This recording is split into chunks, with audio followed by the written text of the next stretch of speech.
excited. So I just received this in the mail. It is an all-in-one solar charge controller slash inverter, and it is done by a reputable company called Renogy. I've been waiting for a company like them to come out with this all-in-one system, so you don't really have to build your own solar system. And so I'm going to test this baby out today. I'm going to actually see if it can charge our Tesla and then also run our camper. So let's put this baby to work. This is a 48 volt system. The reason that I chose this is for a bunch of different reasons, but it's just a lot more efficient, and that's what I want to eventually build my future system on for our camper. But we have a solar powered golf cart that I have built, and so I'm going to hook it up to that and see if it can charge the Tesla and run the AC in our camper. So let's get to unboxing. If you want to skip that part and go straight to charging the Tesla, I'll put the timestamp there. Alright, let's get to unboxing. So a couple things about this Renogy all-in-one unit is, one, it runs off of 48 volts, so you got to make sure that you have 48 volt system. It will do 3,500 watts with the surge up to 7,000. So for our camper, it'll be plenty of watts to power that. That's mostly what we're going to be using it for. Potentially some charging of the electric vehicle in the future. Just would have to build a more powerful system for that. The charge controller on this can actually handle over 4,000 watts of solar, which that's a lot. So understanding this is a pretty robust system for this all-in-one unit. It can also tie into the grid, so you can actually have a plug that plugs into the wall, and then you can prioritize whether you want the batteries to be charged through that or through your solar array, or maybe at night you need it to charge up through the grid, that sort of thing. So you can choose that. It does accommodate a bunch of different batteries that you have hooked up to it as well. You can have your quick modes where you just go in there and select what type of battery you have, flooded, lead acid, all those sorts of batteries, and then your lithium ion. It does support lithium batteries, and so you can just choose those. It also does have a custom setting. People nowadays are building their own battery banks, and so they do need a custom setting, and so you can set all of your charge parameters through that. So this is a really good system, and I'm happy that Renogy actually came out with this. So I'm going to get this thing unboxed, and then I'll have to do a little bit of a setup before I can actually test it out. So bear with me a little bit, but let's see what's inside. So you got your manual, and it looks like it does come with some wire connectors there, which is good. I'm not 100% sure what that's for, but it does come with those wire connectors. And then the bolts, I would assume, to connect even more wires into it. So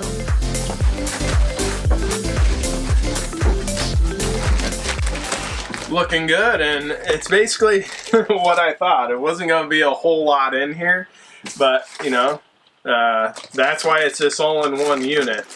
And that's, I think, it's just going to be a lot easier for most of us that maybe either don't want to take the time to build a solar system or don't have the knowledge. You can just hook things up to this and just go with it. It's not as much thinking through the process, although you do still have to think about the wire size and all that stuff.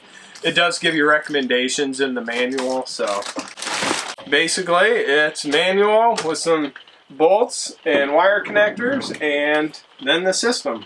What I'm going to do is actually hook this up to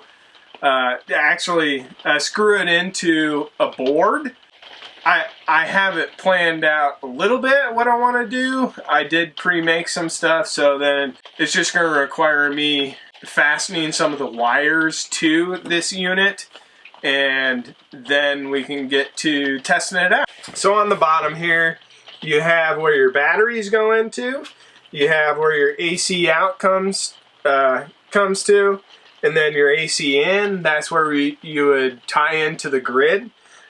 Just a plug is all you would do. And then over here is actually where your solar array would come into. And then you have an on-off switch. Looks like plenty of fans down here to dissipate heat. Some of the nice things with this system is that you can actually plug in a Bluetooth here. I didn't order that along with this. I have the old version of the Bluetooth, so supposedly that doesn't work with that. I'm not even probably going to try it this time, but it's also got a built-in circuit breaker, on-off switch, so you can wire it up and then be able to turn it on from there. Those are a couple of the nice things. But I'm going to grab a screwdriver and take this off and just examine what's going on the inside.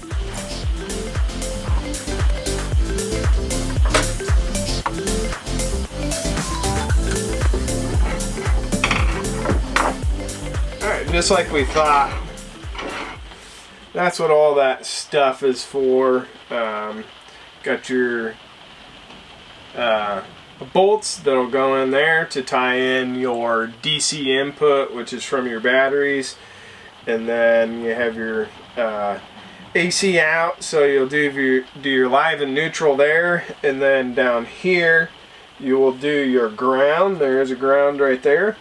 And then your AC in, which I won't be doing today.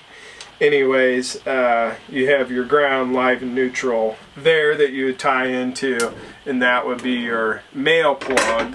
So you can tie that into a wall outlet, or if you're at the campsite, just plug it into a regular 15 amp plug. And then you have your solar array that would go into this spot over here. So I'm going to get this screwed to the board that I'm going to utilize. I don't know if that's where I'm going to 100% in, but I know I want to put all this on the board, get it all laid out, and then when it's 100% where I want it, then I will actually probably cut the board down even more. As it sits now, it will fit through the pass-through of the camper, and so I know that I'm going to want that at the least. So, but just to keep it all together, have the wires secure, that sort of thing. So let's go do that.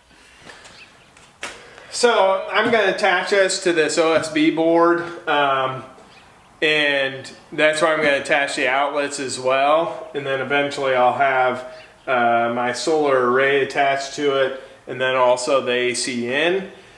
This is just going to be the easiest way to port everything around, just for portability reasons.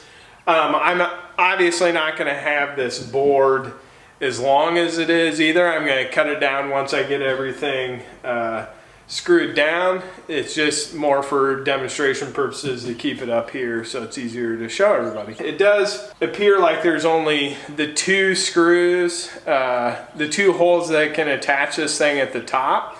So I'll definitely put some tape along the bottom just to make sure that it's a little bit more secure there. So I'm going to go ahead and do that. So I already wired these up. I have 30 amp here, which is an RV plug. That's what I'll be charging the Tesla off of today anyways. And then running the air conditioner, running the RV off of that. Anyways, I also have some 15 amps built over here. Not sure if this is my final setup, but that's what I'm going to utilize today. So I'm just going to strip this wire back, get this wired into here, and then secure it to the board, and then we'll work on the DC hookups, which is a 48 volt from the batteries. That'll go into this space, so I'll get to work on that, and then should be pretty close to getting hooked up to the solar powered golf cart and seeing if it works.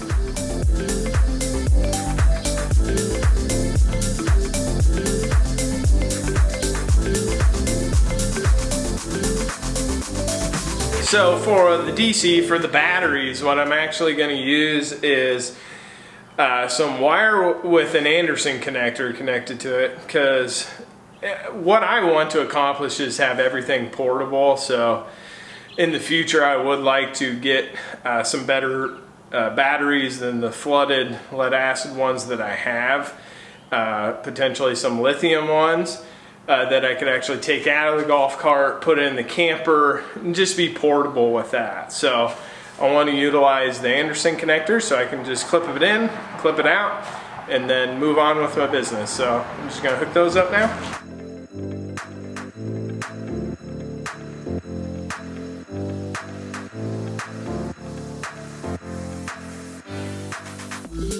Alright, so I got it all hooked up here.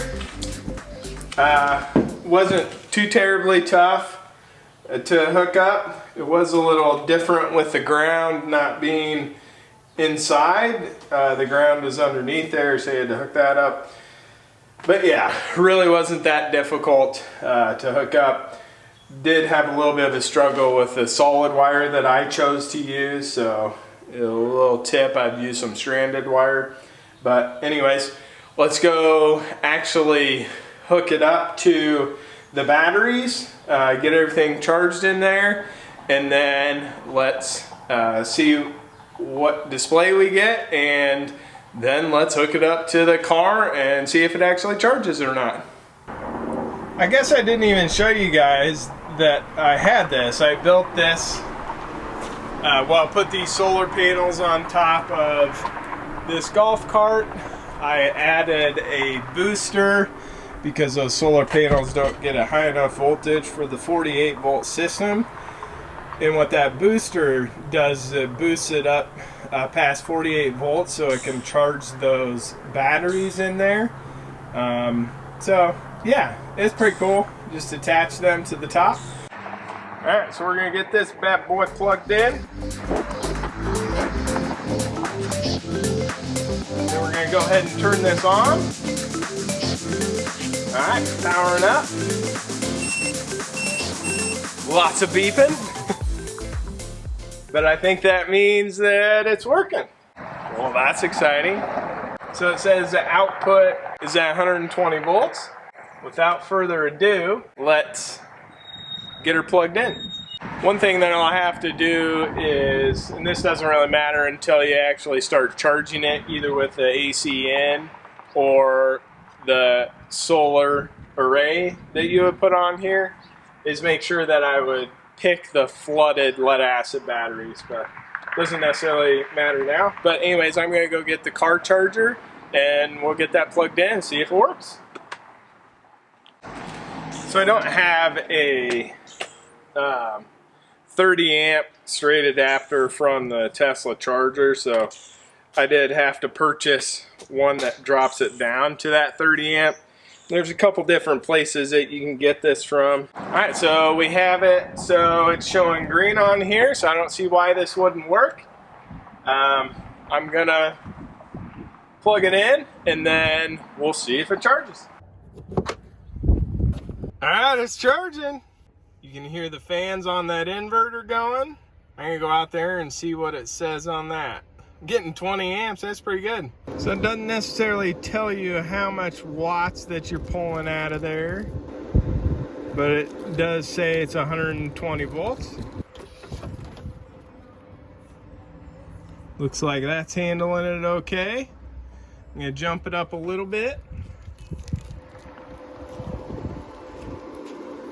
Yeah, super cool.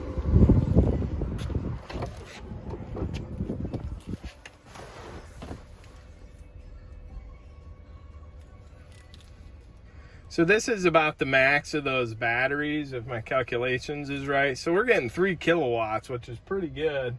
And with those batteries totally full, we should get about 2 hours. The one thing I do want to talk a little bit about, this is just 200 watts of solar. So it's not a ton. And so what that necessarily means is you aren't realistically going to be able to charge those batteries up very fast. It would take a long time. So just utilizing these two 100-watt panels wouldn't be able to charge those batteries up within a couple days. It would probably honestly take weeks. But I did build it to leave it outside and just charge it multiple hours of the day, and it's not like we use it all the time like on a golf course. So it definitely is powered by the sun, so it's kind of cool. And then you can always charge it regularly out of the outlet, and so yeah, it's pretty cool. So if you do want to see that build, just let me know. I'll finish editing that and put that up for you.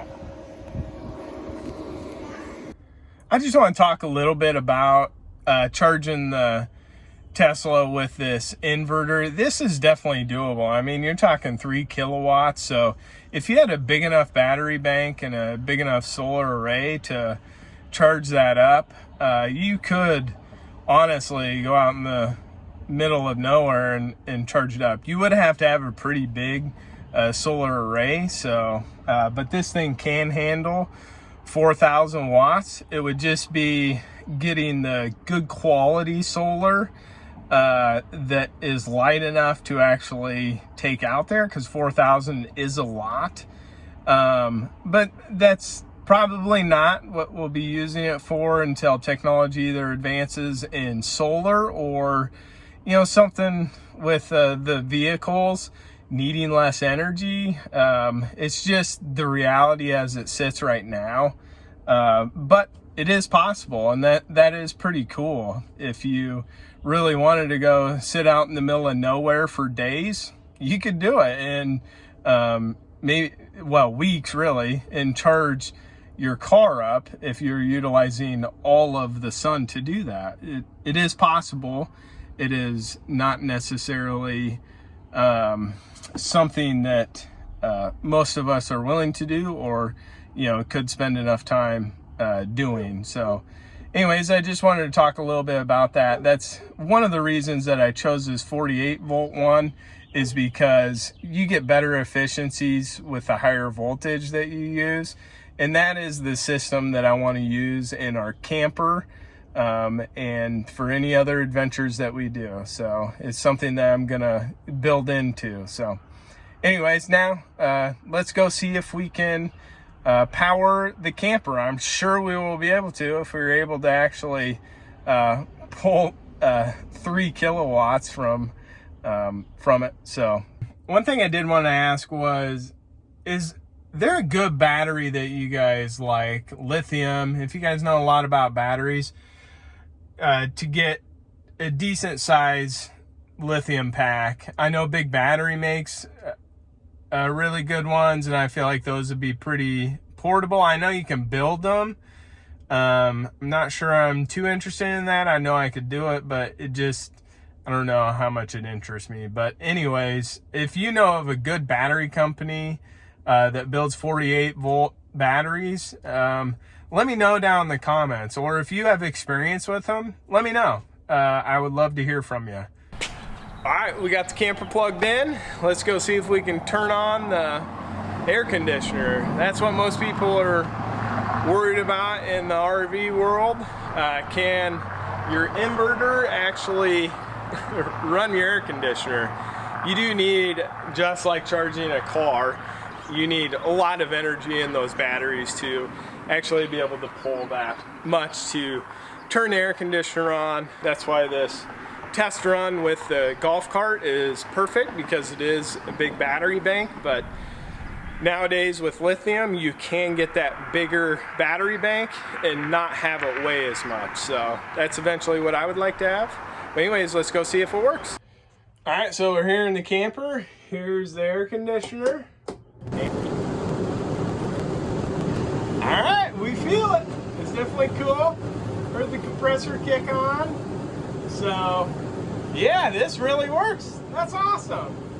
So this is really handling everything pretty well. So I'm super impressed with that. I'm going to do a little bit more testing with it, see how many amps are actually being pulled from those batteries, and yeah, just nerd out a little bit. But this did work. That's super cool. So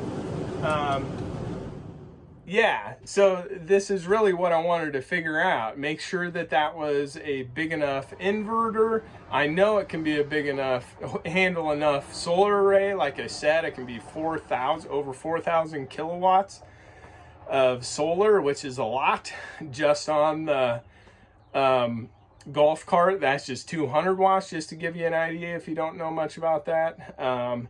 If you would like to know more about that Renogy product, you can actually get 10% off down below. So just click that link and go to their website. They actually sell a ton of stuff. I have their 12-volt system too. It's just a solar charge controller for my little portable solar that I utilize. So I'll put that link down there too if you want to check that one out. But yeah, if you're looking for something like this, it's super small and compact and works really well. So yeah, let me know if you have any questions. If you like this video, make sure and hit a thumbs up, and yeah, subscribe to our channel. If you want any more videos like this or want to know anything about what we're doing, just ask. We like to go out adventuring with our EVs, and we switch it up from time to time, do things like this. So yeah, follow along with us. See you guys.